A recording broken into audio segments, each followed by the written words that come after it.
So imagine this, you are a young student in North Korea and you have just heard about a show from South Korea called Squid Game. Seemingly, the whole world is talking about this and you are very, very intrigued. You find somebody, a smuggler, who has a copy of the show on the USB drive and you purchase it from them and then secretly watch it in school with your best friend, and you are absolutely captivated. You share the USB with your other friends and then it slowly spreads. But then the smuggler that you purchase it from gets caught and he rats you out. The smuggler is put to death sentence. And since your crime is actually a little lower, you are given a life sentence and your friends 5 years each.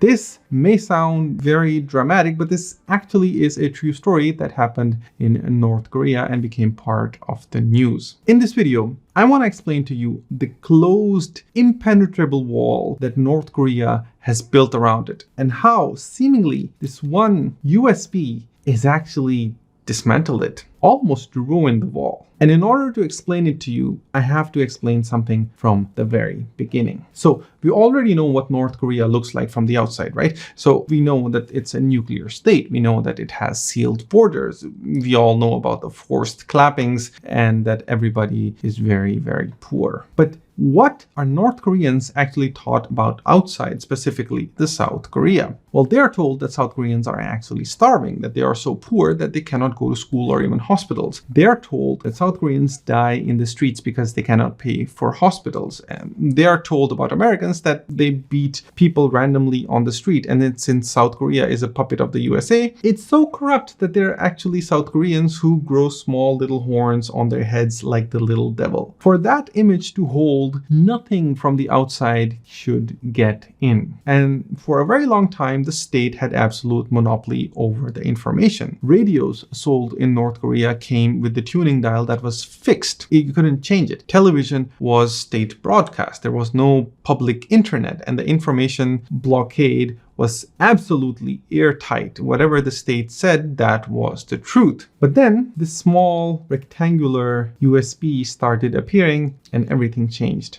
So much so that we know that within a week of anything airing in South Korea, you can find it in North Korea. But how do these actually get in North Korea? Well, there are actually 3 routes. The first is water. China and North Korea share a river. Activists take empty water bottles, fill them with rice and dollar bills and of course USBs, and then throw them in the water with the tide sends them to North Korean side, and they actually report more than 90% of the bottles are taken. The second is the air. There are defector organizations that launch 12-foot helium balloons carrying USB drives and transistor radios and waterproof leaflets. Some even have US dollar bills stapled to them, and the balloons drift north and land somewhere inside North Korea. And the third route is the smugglers. Smugglers strap the packages in a waterproof sack, swim across the river, and then they bribe the guards on the other side to let them pass. Once inside, the drive move through street markets and they are sold by vendors and bought by consumers, and they are passed to trusted friends and copied onto empty drives and then passed again. So it sort of becomes network, like a hardware network. But what exactly is on those USB sticks? Well, mostly South Korean dramas and Hollywood films. You have TV shows like Friends, and on top of that they also have a copy of the South Korean Wikipedia. They intentionally focus more on dramas and art rather than news reports, because news reports can be dismissed as propaganda, but seeing stories, narrative stories about daily life and romance and love,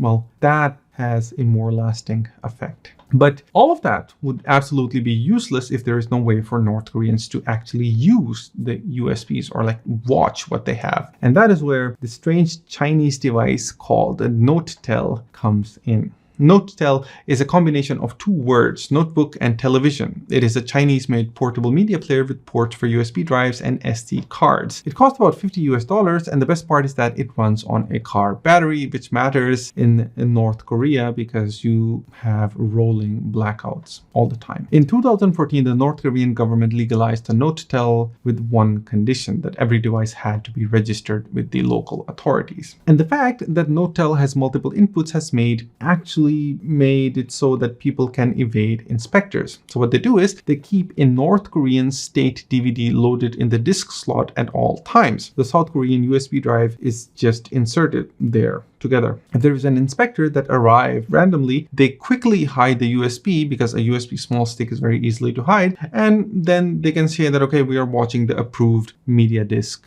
from North Korea. And that is why the player is actually warm. So all this effort, I mean, transporting and then watching it, is it even effective? Like, does it even work? I mean, what happens if after all this effort, does it even make a difference? Well, thankfully, it seems that it does. And we know it from different testimonies. In the book, The North Korea's Hidden Revolution, there is an interview of a person that watches for the first time a TV show. And here's what they said. Since the electricity production is so weak, you get a lot of blackouts. But if you watch Korean or American TV shows or movies, you see that lights are on at night, even on the streets. It's bright at night. That was one of the biggest impressions that they took from watching South Korean and American dramas. Streetlights, something that you would consider as something very ordinary, was creating a dent in what the North Korean government tells its people. Thing is that the North Korean government wasn't gonna let it happen so easily, and they obviously know that this is being proliferated so much, and the hammer had to come down, and it did. In 2020, North Korea's Supreme People Assembly passed a law on the rejection of reactionary thought and culture. It defined South Korean content as a rotten ideology that paralyzes the people's revolutionary sense, and it gave some very, very serious penalties. Distributing South Korean media, death. Possessing it or even watching it is 5 to 15 years of forced labor. The law applies to films, recordings, books, songs, drawings, photographs, and even, I'm kidding you not, speaking in the South Korean style, meaning the slang can carry a 2-year sentence. And the government body enforcing it is the Surveillance Bureau 109. It conducts warrantless searches of homes and bags and mobile phones. 15 defectors interviewed by Amnesty International in separate regions of the country, all independently named the same unit. And you know, the funny part about this whole thing is that those people are actually the consumers of this media as well. This is what one of the defectors said, that the workers watch it openly, that the party officials watch it proudly. The security agents watch it secretly, and police watch it very safely. Everyone knows, everyone watches, including those who do crackdowns. But I mean, is this enough? Like, is just dramas and sending friends episodes enough? Can this cause lasting change? I mean, the author of this book that I mentioned, Ji-Yoon Baek, argues that outside information alone will not create enough breakthrough changes, but it is absolutely necessary for North Koreans to change their thinking as a prerequisite to any positive change. And thinking is definitely changing. This genie isn't going back. North Korea, despite its firewall, is slowly being dismantled by a USB. Thank you for watching, and if you want me to make more videos about North Korea, please do let me know in the comments, and I'll see you in the next one.